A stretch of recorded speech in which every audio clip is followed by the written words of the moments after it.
My dear viewers, hello and welcome to a new episode of our program Cairo Local Time, during which we're going to bring you the latest political, economic and also social events that are taking place in Egypt.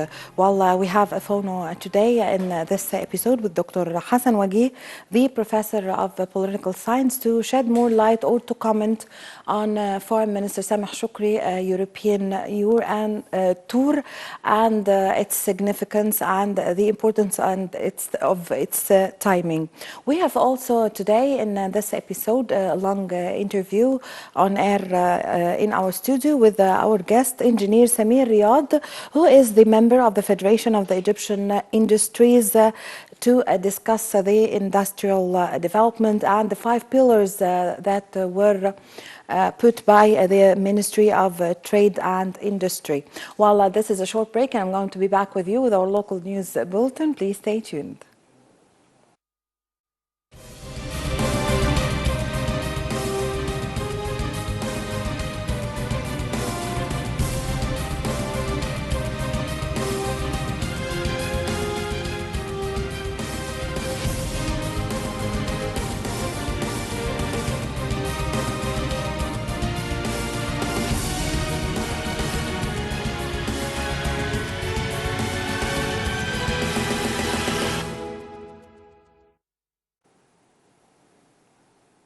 Welcome back, my dear viewers. We start this episode of Cairo Local Time with our local news bulletin. Foreign Minister Samir Shukri held a joint press conference with Romania's Foreign Minister and after talks in Romanian capital Bucharest on Tuesday. During their meeting, they signed 3 memorandums of understanding covering mutual via exception for diplomats, establishing a mechanism for political dialogue and also a cooperation protocol between the Egyptian and Romanian tourism ministries.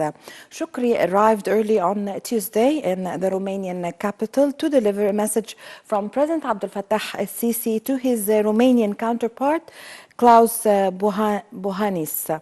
The message asserts Egypt's keenness on boosting bilateral relations as both countries celebrate 110 years of diplomatic relations. Romania is the last stop of the Foreign Minister's European tour, which took him to Germany and also to Belarus. The details in the following report.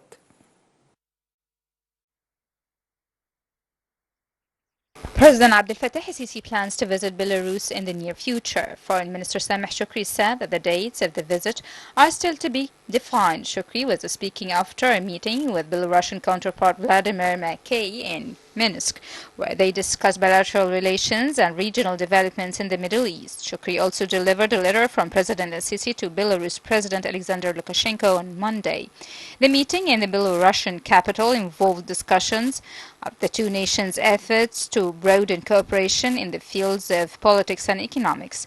Lukashenko praised the economic reform that Egypt is undertaking and expressed his nation's interest in maintaining good relations with Egypt due to its key role in the Arab and African area. During the meeting, the Belarusian foreign minister praised Egypt's balanced role in the Middle East, the positive relations between his country and Egypt, and his aspiration for further developing bilateral relations. The two ministers discussed 45 projects that have been agreed on the sector of industry, commerce, information technology, environment, irrigation, and agriculture. Shukri also addressed Egypt's views on regional issues, especially the conflicts in Syria, Libya, Yemen, and Iraq, as well as Egyptian efforts in progressing the Israeli-Palestinian peace talks. The two ministers also tackled the issue of combating terrorism and the latest developments of the Qatari crisis. Shukri also met with Minister of Trade Vladimir Koltovich. Shukri expressed Egypt's hopes of completing free trade agreement between Egypt and the Euro-Asian Economic Union. Belarus is the second stop of Shukri's European tour, which started on Sunday in Germany, where he met with his German counterpart.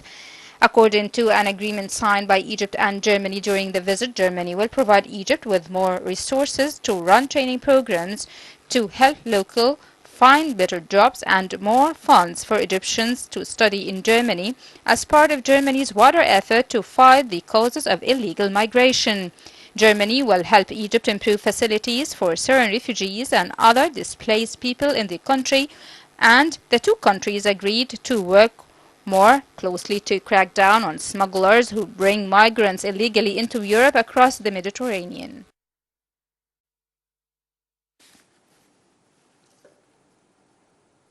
Well, to shed more light on Foreign Minister European tour, we have over the phone Dr. Hassan Wagih, the Professor of Political Science. Welcome, Dr. Wagih.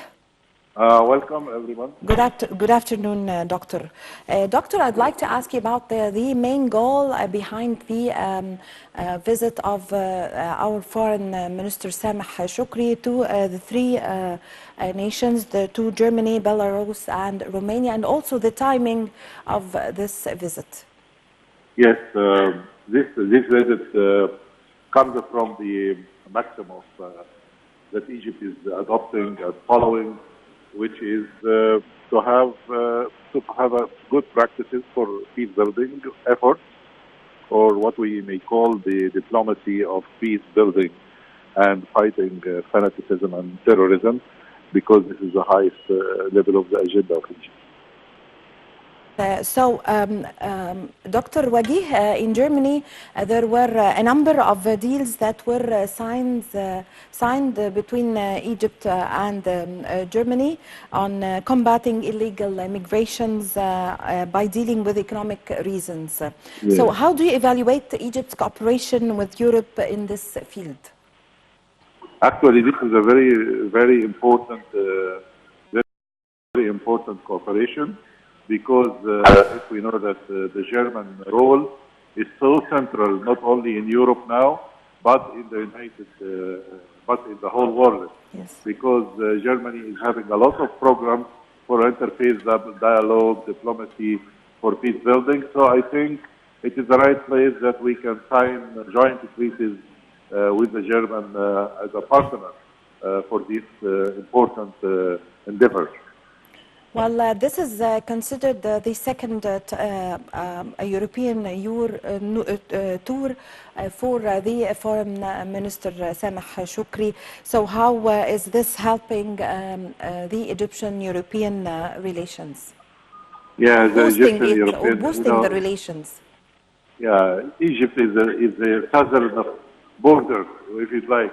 Egypt, in the south of the Mediterranean, plays a very important role for Europe, and good cooperation includes this immigration problem, but also it means good economic ties and economic cooperation with the north and south parts of the Mediterranean. What were the prospects of boosting the ties in all fields? I beg your pardon, I didn't hear what you said. What are the prospects of boosting the ties in all fields? The sound is not clear. I'm sorry, I couldn't hear that. Hello, Dr. Wagih. Yeah. What are the prospects of boosting ties in all fields? Yeah, I think the future is very important to be anticipated, and we have to have our move into the future. As we say, the future is always now. What you do now is very impacting to the future, and I think that the intensifying and enhancing all the scenarios of cooperation with the European continent, the European Union, I think it is for the sake of the two parties. Yes. And it has to be there. Yes. Dr. Wagih, the last question. The number of German tourists in Egypt before the revolution of the year 2011 were high. The Germans used to come to the Red Sea resort of Sharm el-Sheikh, to Hurghada, to several places in touristic places also in Egypt. How would the visit of our Foreign Minister Samir Shukri boost the relations concerning the return of the high number of German tourists to Egypt? I think this is very important And I think also the Ministry of Tourism is doing its own part.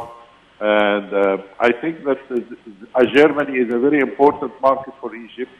And I think also the Germans like very much to visit and to enjoy so many places in Cairo and in Alexandria, in Sharm el-Sheikh in particular, and in Dahab and in other places in the Red Sea, Hurghada.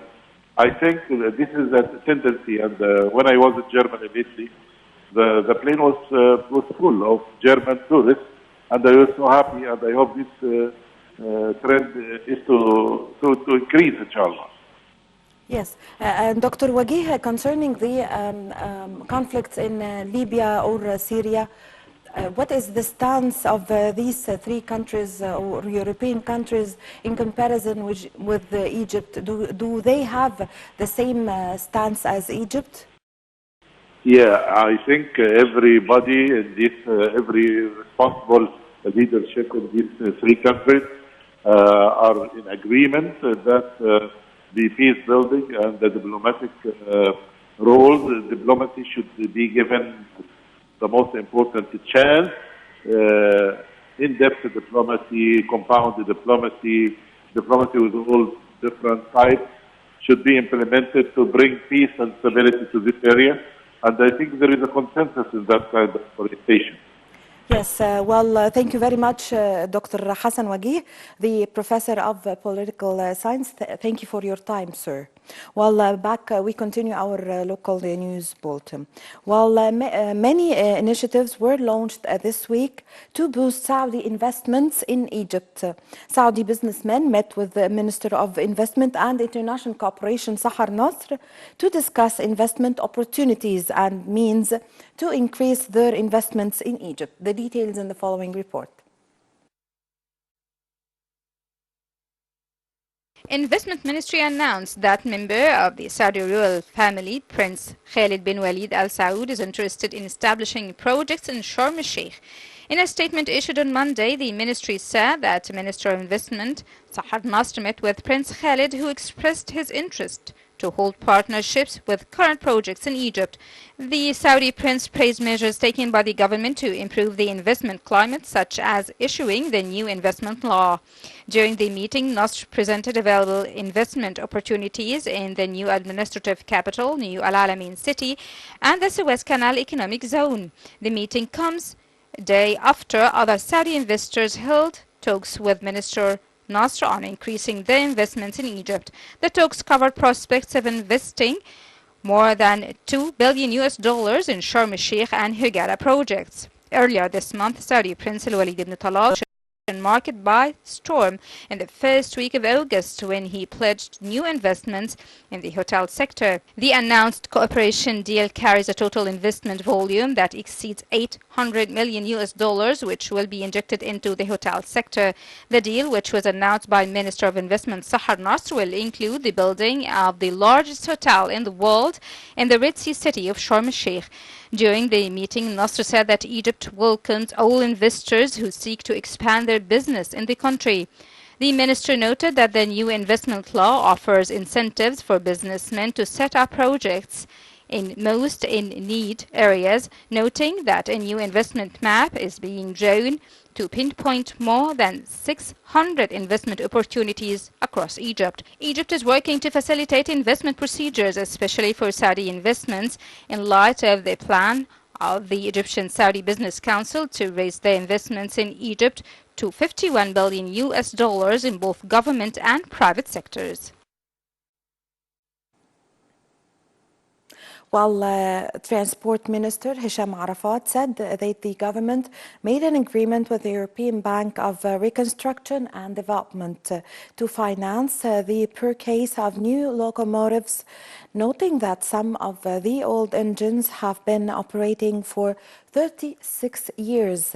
Arafat inspected the control tower of the signaling system at Birkat El Sab'a station in Munofia Governorate, which operated within the framework of the ministry's plan to develop signaling and systems on the Cairo-Alexandria line.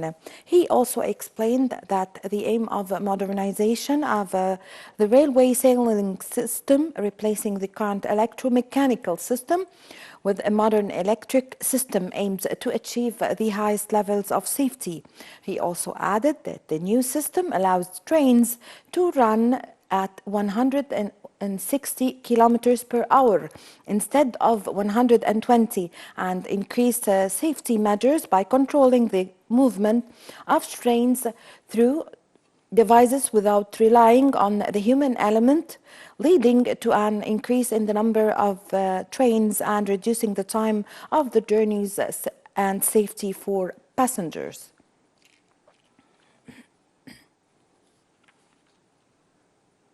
Well, this year, Egypt witnessed a 51% increase of international tourist arrivals and is on course to welcome nearly 800 million holiday makers in the year 2017. The number of tourists visiting Egypt in July 2017 exceeded 781,000. The details in the following report.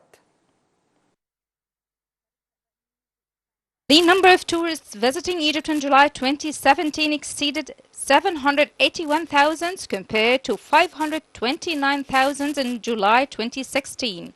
According to the Central Agency for Public Mobilization and Statistics report, July numbers exceeded 2017 when 533,000 tourists visited Egypt.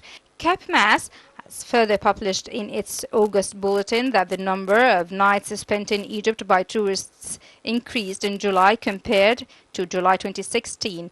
In all, 7.74 million nights were spent in Egypt by tourists in July 2017 compared to 2.6 million in July 2016.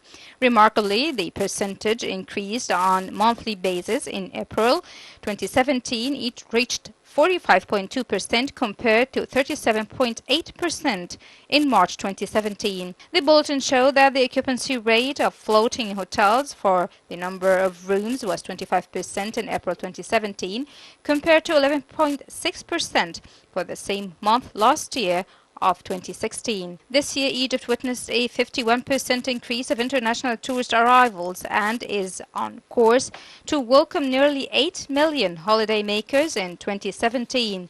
Egypt has risen up the ranks to be one of the world's fastest growing destinations for international tourists in 2017, as reported by the United Nations World Tourism Organization. Egypt's tourism revenue almost tripled in the last 3 months of the fiscal year, marking another step in the country's economic recovery. Tourism revenue rose to $1.5 billion in the fourth quarter that ended on June 30th, from a $510 million in the same period a year ago. Full-year revenue rose 16% to $4.4 billion.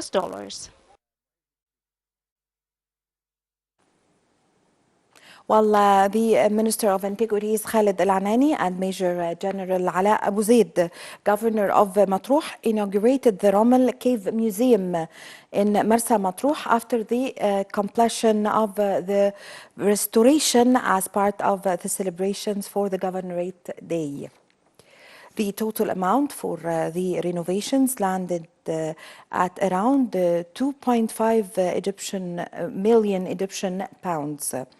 The reopening comes 7 years after the museum was closed. The governor of Matruh said that Rommel Cave Museum is one of the most important features of Matruh, frequented by thousands of tourists from all over the world who come during the summer season, along with travelers and from Egypt and other Arab countries. The Rommel Cave is one of the natural caves in Marsa Matruh Governorate. German leader Erwin Rommel used it as his headquarters while conducting the North African wars during the World War II. In 1997, the idea came up of turning the cave into a museum and tourist destination.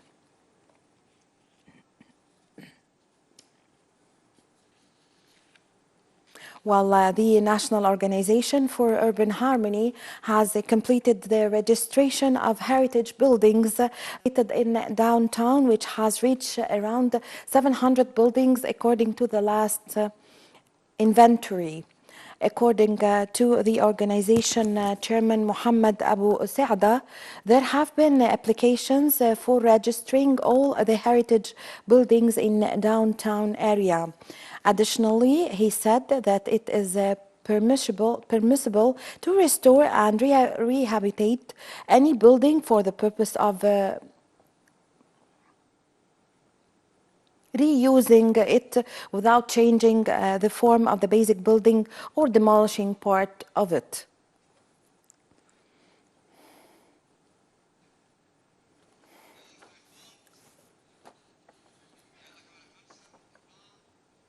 While the National Council for Women called on all state institutions and media to implement the Academy for Arabic Languages decision to feminize titles and positions of female officials and not to describe women's title in Arabic without the mark of femininity.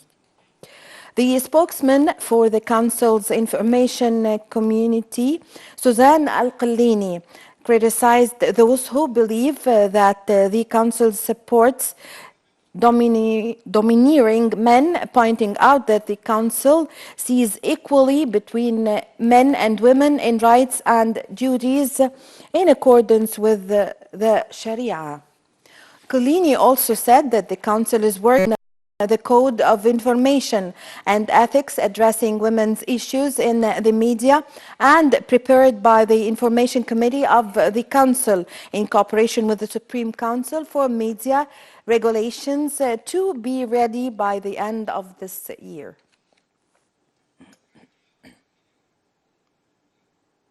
Well, that was all for our local news bulletin today. We are going to watch now the tourism magazine to know more about attractive destinations in Egypt.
The Arab Contractors Company, commissioned by the Engineer Corps of the Armed Forces in cooperation with the Ministry of Antiquities, began work on the development and restoration of the Baron and Pan Palace in Heliopolis.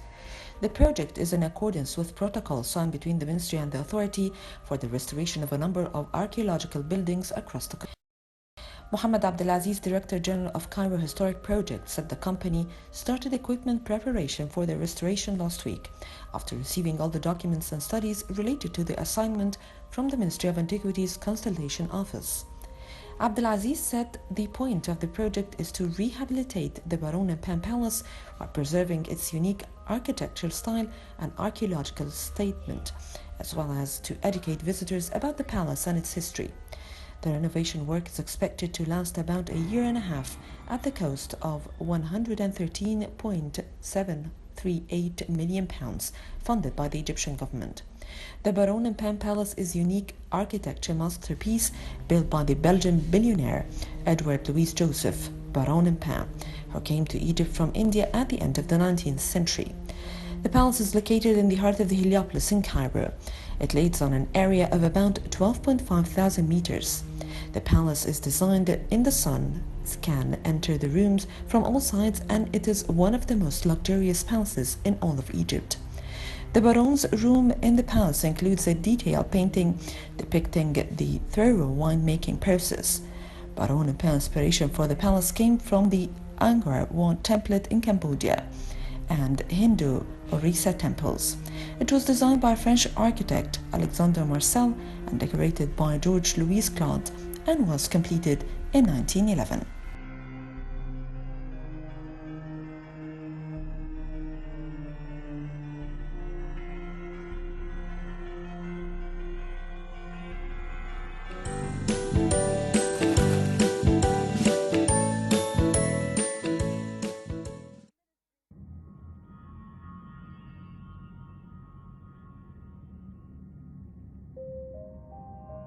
Head of the Projects Department at the Ministry of Antiquities, Wadallah Abu Laila, said Wednesday that the renovation work of Tel Basta Museum in Sharkaya Governorate scheduled and reopened the museum for visitors shortly after.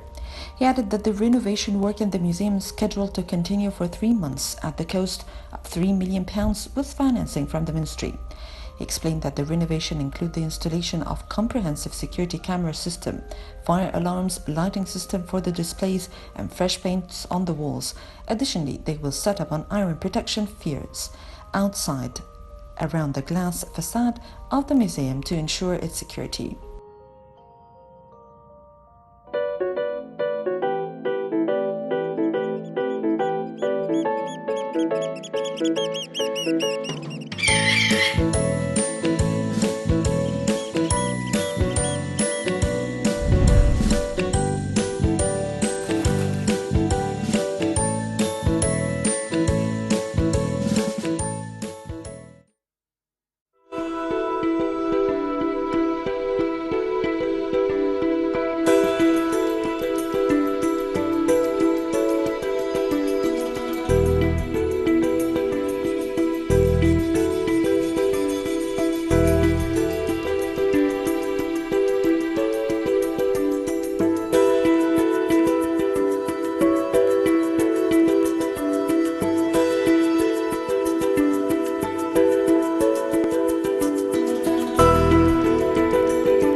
Welcome back, my dear.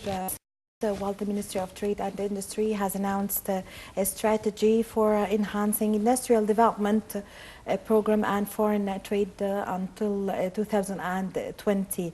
This strategy is based on developing industry, increasing exports, controlling imports, ensuring a stable, balanced growth, and creating a business climate capable of supporting the national economy.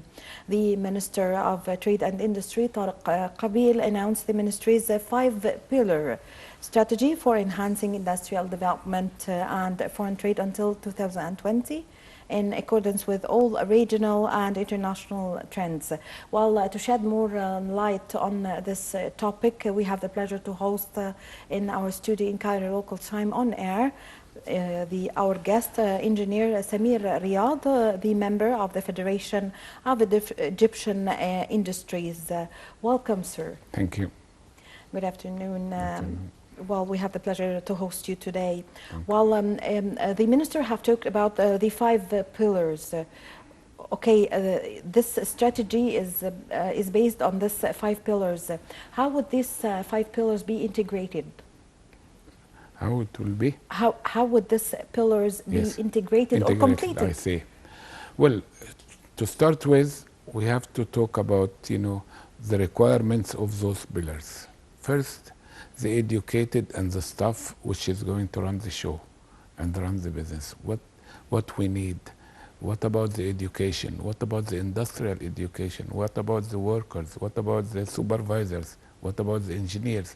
What about the people which they are going to run those factories there? This, we have to focus on it and to see and to specialize them for the job which is required there. This is a very important point, which I always say it is not enough to not to complete the whole thing without educating the people which they are going to run the machine, because definitely any industry, it has got three factors, which is, you know, machines, raw materials, and human beings. And the most important one in those three is the human beings. If he is educated well, if he is qualified for the job, then we will have a good results.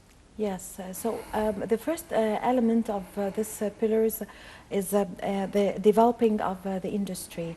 So what are the main challenges facing the Egyptian industry in your point of view? The people. The people. Yes, this is the so main. So the workers and the education, exactly. the industrial education. This is which we are underestimating it, and we have to focus on it, and we have to get specialized people. In the last 20 and 30 years, or you know, even more, we devoted our children to be highly educated in the university and not to give them, and then afterwards they need to have a desk to sit on it. And then we lost the workers, we lost the workforces, we lost the middle management, we lost the workers, we lost the specialized workers. And those kind of things which unfortunately once upon a time, a guy which he was, you know, was doing a certain job, like whatever, he was getting his sons to do the same job. Today, yes. So, what do we need to face these difficulties or challenges? How can we face it? I believe we have got enough universities and we have got enough graduate people. So you mean that education or industrial education or vocational education or technical one is the key for... exactly. And there is certain industries like the, you know, ready-made garments, textile industry. This is the technology is not a high technology. It's needed the experienced people. How can they gain experience? This experience has to start from the childhood, has to be, you know, educated to do that job, you know, right from the beginning when he is 15 years old, 16 years old. He has to be devoted to that job to enable him to be a skillful worker or a skillful supervisor. This is very important. But, you know, this day, you know, he is going to that industry and then he moved to another one and to move to another one. This is not good. And besides this, there is too many people are not involved. They are involved in high education or, you know, graduate people, you know, they are, if you want 1,000 doctors, you will get them. But if you need 1,000 workers, you will not get them. Yes. Sir, you've mentioned now, right now, textile. Right. So we were on the edge of the textile industries. Do we still enjoy this edge? We have to say that once upon a time, we used to cultivate about over 1.5 to 2 million faddan in cotton. Definitely, the population of those days, they were 10 million, 12 million, 15 million. Today, we are nearly 100 million people. Definitely, the choices for the farmer to cultivate other product which is needed in the market, that it influences the cotton crop, and that is why the cotton crop today we are, you know, cultivate about 125 or 26,000 faddan, which, you know, if you the outcome of this 126,000 faddan, you will find a few grams for every Egyptian, which is not enough. That's why we have to import raw materials, which is nothing wrong with that, you know. People are just talking about the past too much. We have to overcome this issue we have to talk about today and tomorrow. Let us see what is practical, what is good, what can be done. Nothing wrong with importing things. But, you know, if there is going to be added value on top of it, well, why not? And today with the you know, development of of the knowledge and of the technology and so on. Today, there is what we call it casual wear. You don't need this kind of very good cotton like our Egyptian cotton. Our Egyptian cotton need to be applied for certain product and has to be used because it's an expensive cotton today. So what are the industries that Egypt should focus in more and invest in? Well, of course, the ready-made garments and textile industries will consume a lot of people. And this is needed to be seen about it in the places where there is unemployment, like the Upper Egypt. Upper Egypt should be focused on this industry. Should see that we can, for example, industrial areas is not needed for ready-made garments because it is a friendly industry which we can put it anywhere. And this is something which we are ignoring such facts. We should focus on it, and see that we can do it. Even if we imported the raw material, still there is going to be an added value to make ready-made garments and export it. Yes. So reports have shown an increase in imports recently. How did the recent financial policies affect the exports?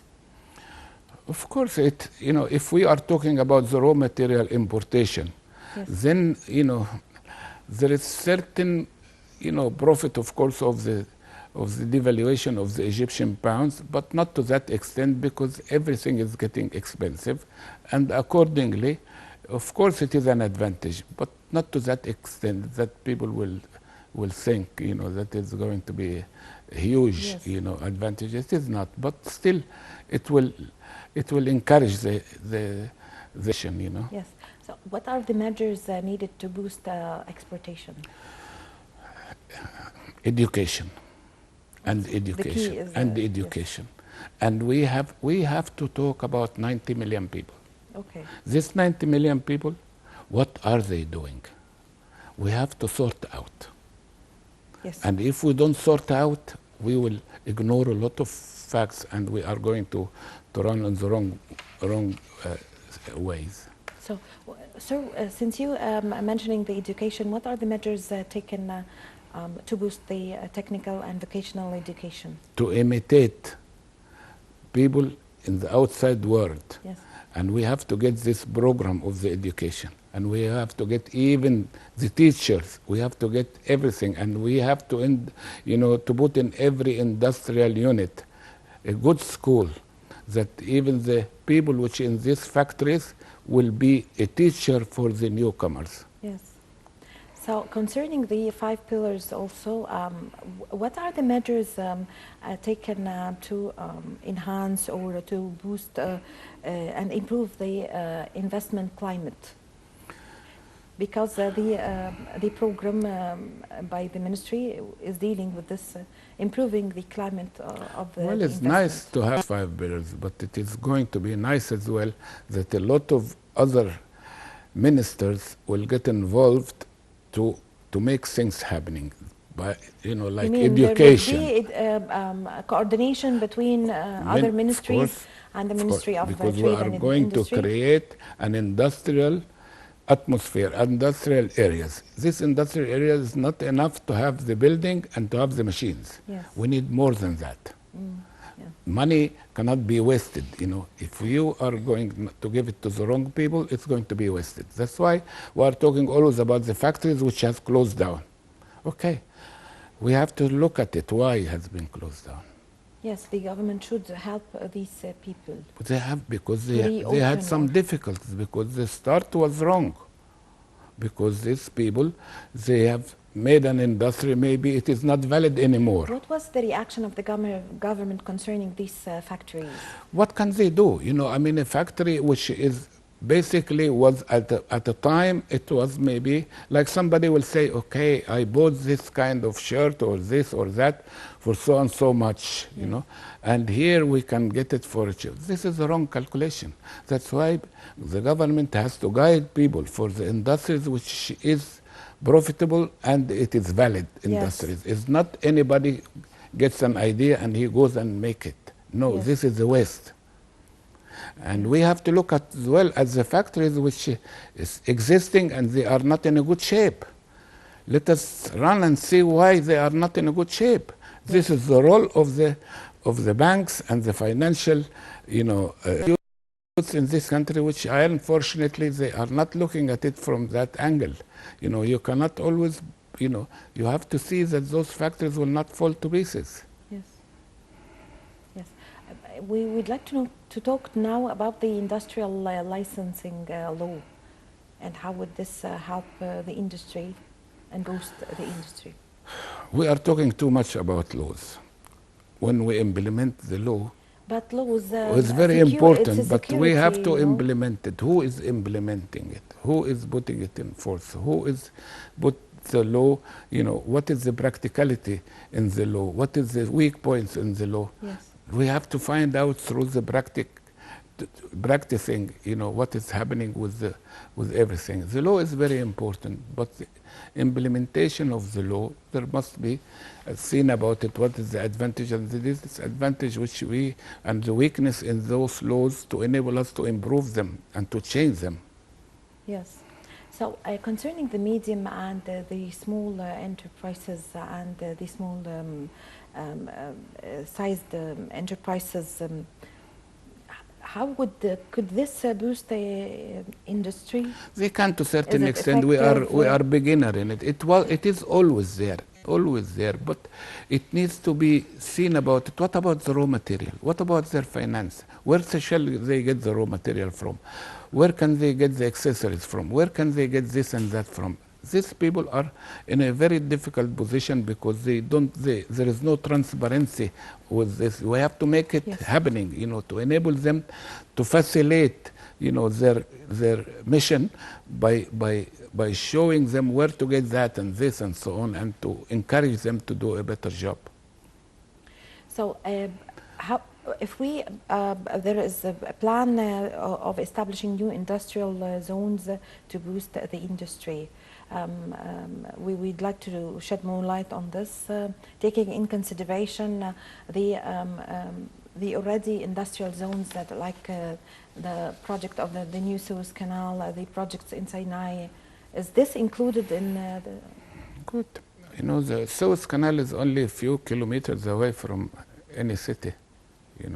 And I believe, today with the modernization and this and that and the roads and so on, to be 50 kilometers or 100 kilometers away from the Suez Canal will not make the Suez Canal an attractive place only, with all respect, But if we talk about Sinai Desert, yes, number one. Number two, we see the government, if they are talking about 5 pillars, let us tell us as well what kind of industry should be recommended to be in those 5 pillars in everybody, And what is it? That people will not do a wrong industry and then they close down.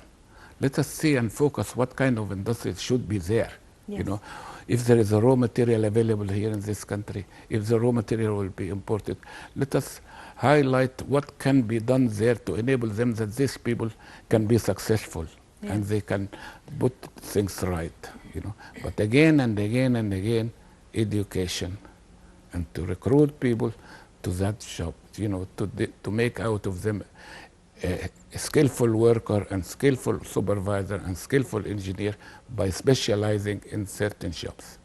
Yeah, thank you very much, Engineer Samir Riad, for joining us, the member of the Federation of Egyptian Industries. That was my pleasure, and thank you for your time. Thank you very much. You, sir. I appreciate it. Thank you. Well, with this, my dear viewers, we come to the end of this part of our program.